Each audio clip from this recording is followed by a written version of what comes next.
એક ઘરની અંદર બે ભાઈ રહે, એક મોટો ને એક નાનો. ભાઈઓ ભાગે બે. દાદાએ એવું કીધું કે હવે મારી અવસ્થા થઈ ગઈ છે, હું બેયના તમને જુદા કરી દઉં છું, તમે એક રીતે રહ્યો, ખાઓ પીવો ને મોજ કરો. એટલે મોટો જે હતો ને એના લગ્ન થઈ ગયા હતા, એમના સંતાન હતા. નાનો હતો એના લગ્ન બાકી હતા. અને દાદા છે ને મોટાને ભેગા રહેતા હતા. નાનાને ઘરે રસોઈ આવી જાય, ખાય. 50 વીઘાની જમીન, અને જમીનની અંદર જુવાર વાવી હતી. જુવાર લણાણી, જુવારનો ઢગલો થયો, અને બે ભાઈઓના હરખા ભાગ પડ્યા હતા. બેયના ભાગની અંદર 500 ગુણ જુવાર આવી.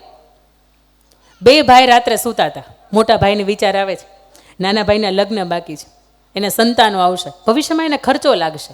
હું એમ કરું, એ 500માંથી 50 ગુણી છે ને લઈને મોટા ભાઈ નાનો છે ને એના ભાગની અંદર નાખી આવું, એને ક્યાં દેખાવાનું છે. અને એ જ કુળ, એ જ પરંપરા. એટલે નાનો ભાઈ છે ને એના મનની અંદર એ વિચાર આવે છે કે મોટો છે, દાદા હારે છે, પત્ની છે, 2 બાળકો છે, મારા કરતાં ખર્ચો વધારે લાગશે. હું એમ કરું, વાડિયા જાઓ ને 50 ગુણી છે ને એનામ નાખી આવું. પોતે 550 થઈ ગઈ હતી, મોટો ભાઈ નાખી ગયો હતો.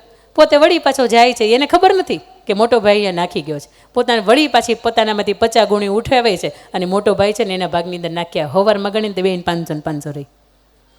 કહેવાનો મતલબ એ છે કે જ્યારે ભાઈ માટે આપી દેવાનું મન થાય ને, એ ઘરની અંદર રામાયણનું સર્જન થાય.